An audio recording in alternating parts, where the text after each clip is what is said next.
Hello gamers, Pet here. Welcome to my honest and spoiler-free Grand Theft Auto 5 review. I've been I've been struggling on how I would make a GTA 5 review without writing a script down. I hate writing scripts, and I'm trying to do this whole review thing while I stare at the screen and I'm trying to talk about why I like a game in particular. And I've been wanting on doing a GTA 5 review since 2013 when I actually played the Xbox 360 version, but I keep postponing and I said, okay, I'm just going to wait for the PC version. So after some delays, the PC version is finally out and we were able to experience the GTA 5 experience the proper way. I mean, with good graphics and a lot of stuff like that. I mean, basically good graphics. That's what's making the game, well, not more interesting, but more immersive. And this is one of the things with GTA 5. It's an immersive world. And I'm going to start to talk about a little bit about the GTA 5 overall, and that's mainly because I have some friends who never played the GTA. I know that's hard. That's a little bit hard to believe. I mean, for me at least, and for my small circle of friends who are gamers, they all played GTA, and it was kind of a huge deal for us, especially in the early days.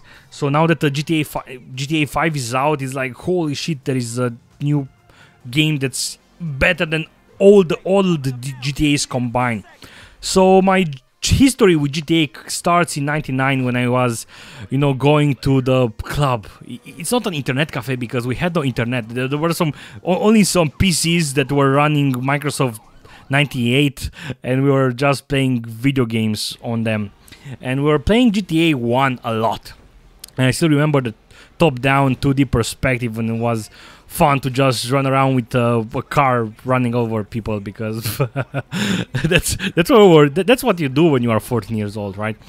And then Grand Theft Auto 2 came out, which was a little bit different, at least on how it looked. The cars were looking a little bit bumpy, and my history with that game was that I didn't had the game for a long time. I only had the demo that came out from one of those magazine CDs, but the thing is that the demo had like a 6 minutes limit where you can actually just free roam around the town, and then the game just ended and you had to start again and just go over that. And one of my small brilliant moments, I was like, let's check out Dirty Little Helper. Dirty Little Helper was a big database. It was a software of a big database with various cheats, fuck yous, and trainers on how for various games, right? And I had a huge database, and I was like, okay, GTA 2, and I see demo trainer that was removing the timer, and I was like, holy shit, and now I can play that GTA 2 demo indefinitely. Of course, later I got my hands on a pirate copy of the game, because back in the day it was hard to actually buy video games in Romania. So anyway, the first what the fuck moment in gaming, at least for me, it was with GTA 3. When GTA 3 came out, it was like, oh my god, we have Grand Theft Auto in 3D. I can get into cars and I can drive in an actual freaking 3D town. It was, I can't really express what I felt when I first saw it. Besides frustration that I didn't have a proper PC back then to actually play Grand Theft Auto 3. So my proper 3D Grand Theft Auto experience actually started with Grand Theft Auto Vice City, which was an amazing, and I still remember the fun times of playing the Vice City.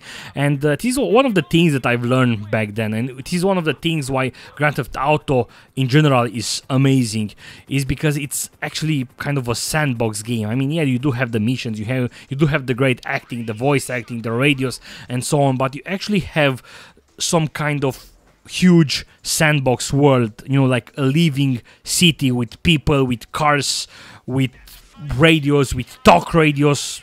You can just walk on the streets, you can pop into the metro and just round with them, drive with the metro. You can just steal a car and you get into the car and you drive around. And of course, besides that, you can also do crazy shit and blow things up. And one of my friends who didn't actually play GTA said that it's he said something like it's kind of pointless violence or something like that, which is not really the case. I mean, even when it comes to the story, especially the story of Grand Theft Auto 5, they love to make fun of the pop culture, the American pop culture. They do have violence that you might say that it's pointless violence, but when you see YouTube videos in general, it's about some dude having fun in this sandbox world. So of course, when you watch a YouTube video, you are going to see some kind of violence related video, because it's not really that fun to watch some other guy just driving a car around. It's something that you have to experience. I mean, it's something that you have, you know, just steal a car in GTA and just driving around while you listen to music. It's relaxing, it's fun, and of course at the same time it's allowing you to do crazy shit that you can't really do in real life. I mean, you can, but well, not really. I mean, you can't really steal a tank in real life, and then, or you can't really steal a jet and just like eat into buildings and whatever. It's not really about it. It's about giving you the choice to do whatever you want, in a way. That's how I will define, you know, GTA overall. Then of course we had San Andreas, and then we had GTA 4, which with Nico Bellic and Liberty City and Nico, let's go bowling, and so on, which was great. But you know, talking about Grand Theft Auto 5, this game did two things great. Well, maybe three things. The whole thing was great, but first of all, you don't actually control only one character. In GTA 5 you have three characters. Each of them have their own background, each of them have their own story, each of them have their own preference thing, and what's great about this is that when they do the story missions, they've done it in such a way that you can actually swap the characters in the mission and do something else. So this actually is something great about mission design. I'm not going to go into details because this is not a video about, you know, game design and mission design in GTA 5. I also don't want to spoiler you, but one example will be, you know, the heist missions, where you will be able to do some stuff. You will be able to choose the way you want to approach a heist or something like that, and then during the heist you will be like, Franklin is driving a car, and then it will tell you to just swap to someone else, and you will be able to shoot with Trevor, and so on. So yeah, anyway, enough about missions. They are great, and I love how the whole GTA 5 mission story unfolded. And again, I don't want to go into details, but I love the whole thing. I mean, it was some cheesy on some parts, but not huge cheesy. It wasn't the story that some other games are trying to force into you, like, here, have feelings, you're supposed to have feelings, now have feelings. It's more on the funny side. I mean, Michael DeSanta is, you know, like a dude going into midlife crisis because he's rich and he's miserable, and the family hates him. Franklin Clinton is African American, because you can't say black or nigger or whatever. They say plenty of niggers in the game. It was funny a little bit. He wants to get out of the ghetto and he wants a better life, so he's doing something to get out of that. And of course we have everybody's favorite Trevor Phillips, who's a degenerate dude, and that's why we all relate to Trevor Phillips, which, in a way, it's funny because Trevor Phillips kind of fits into the whole Grand Theft Auto idea where people do shit. I mean, I think when people want to do shit in GTA, they just pick Trevor because he's funny overall.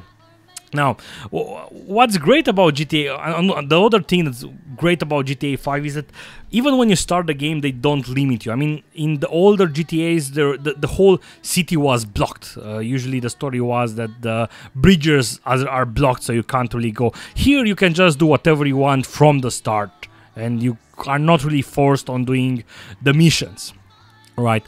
But the first time I heard that the whole area of GTA 5 is going to be so huge, it's going to be like the map from Red Dead Redemption plus the map from GTA 4, I was like, okay, that's big, that's nice, that's big, but is it going to have the same amount of detail that GTA 4 had, for example? I mean, GTA 4 was in Liberty City and they only had like a city, but that city was really detailed, right? They had, I remember the first time when I've let my father play GTA 4, he was playing the Ballad of Gay Tony, and I just left him with the controller. I went to sleep at 11 p.m. right, and I woke up at 7 a.m. and my father was still at the TV playing GTA 4, and I found him with the character and a truck. He basically drove the truck way behind a big building, something like that. And you see, this is one of the things why GTA is great, because of that detailed and sandbox world. You can just look at stuff, you can just pick a car and just driving around. And I'm going to say that again a couple of times because it's something kind of amazing in a way. So when they announced that this whole world is going to be big, I was really scared because, you know, San Andreas also had a huge world, right? But it was less detailed. However, in GTA 5, you don't have to worry about that. The whole city is very detailed.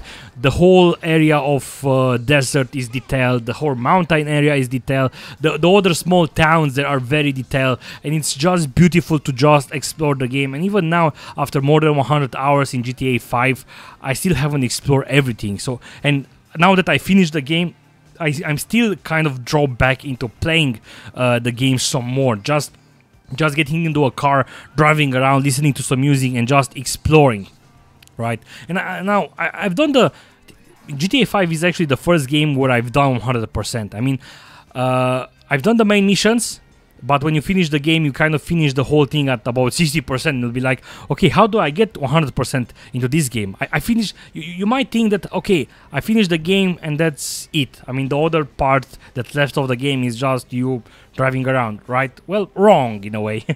You get plenty of side missions. You get plenty of random events that happen just by driving around. You will see someone in distress and you will stop and you will help them and something will happen. It's scripted, you know, more scripted events. I mean, there was at one point a woman was throwing the clothes of some guy on the, you know, crossroads and onto the street, and the dude was, come on baby, don't do that. And I stopped the car, the dude got into my car and I drove him to the golf club, and there was a short interaction between me and that dude.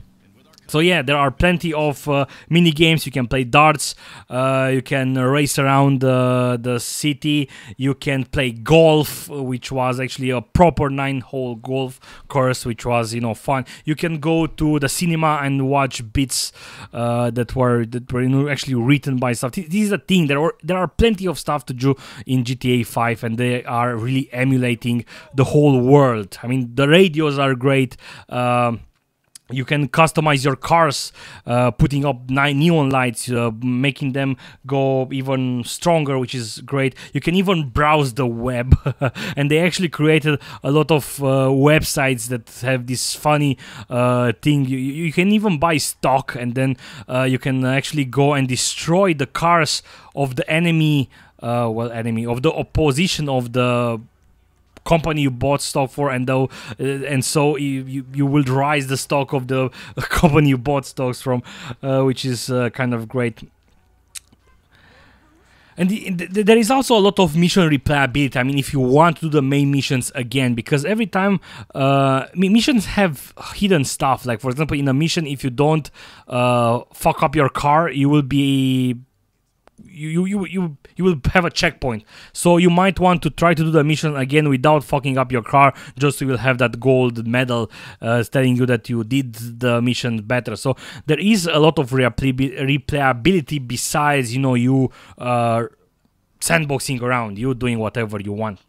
Now, another great thing about this whole GTA 5 is the actual GTA Online. There is a multiplayer aspect to the game where you can actually... There are some problems with the lobby. I mean, it's not really that intuitive, but you can play GTA with someone else.